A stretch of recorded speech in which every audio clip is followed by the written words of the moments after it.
Ngayong nakakulong na si dating Senador Bong Revilla para sa kasong malversation of public funds through falsification of public documents.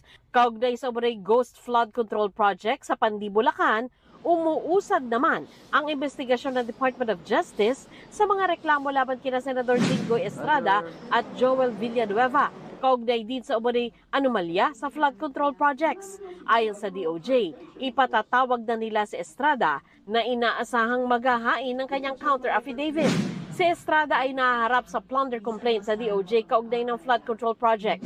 Si Villanueva naman nahaharap sa ilang reklamo kabilang paglabag sa Anti-Graft and Corrupt Practices Act, malversation of public funds at iba pa. Nakapag-file na siya ng counter affidavit sa ibang complaint at humingi naman ng extension hanggang sa January 26 sa isa pa. Ayon sa DOJ, sa 14 na reklamong hawak nila, may 3 malapit ng isampa sa korte. We have 3 more cases ngayon na ghost projects din which we are expecting to be filed. I'm hoping that it will be finished within the week.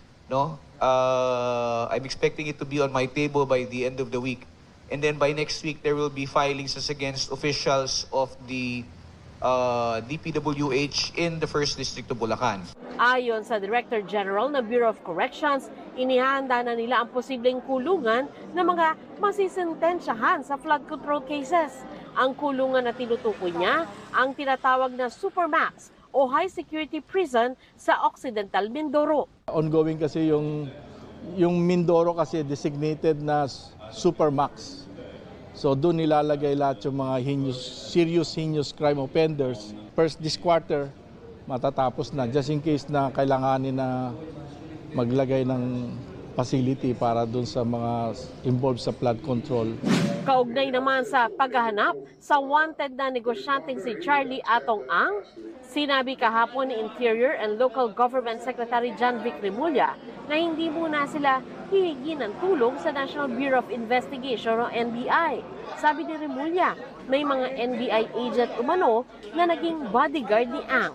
Sa kabila niyan, tiniyak ng DOJ na tutulong pa rin sila sa paghahanap kay Ang. Ang pag-uutos ng korte ay sa lahat ng law enforcement agencies. Malalim na yung iba't ibang pagkilos ng iba't ibang ahensya na tumutugis para nga madala siya sa korte. Patuloy na ginagawa ng iba't ibang ahensya, particularly ng NBI, gumagawa ng iba't ibang pamamaraan para mahuli. At hindi lang naman si Mr. Atong Ang nuhuli. Marami iba pang mga pero kasama sa priority ng NBI.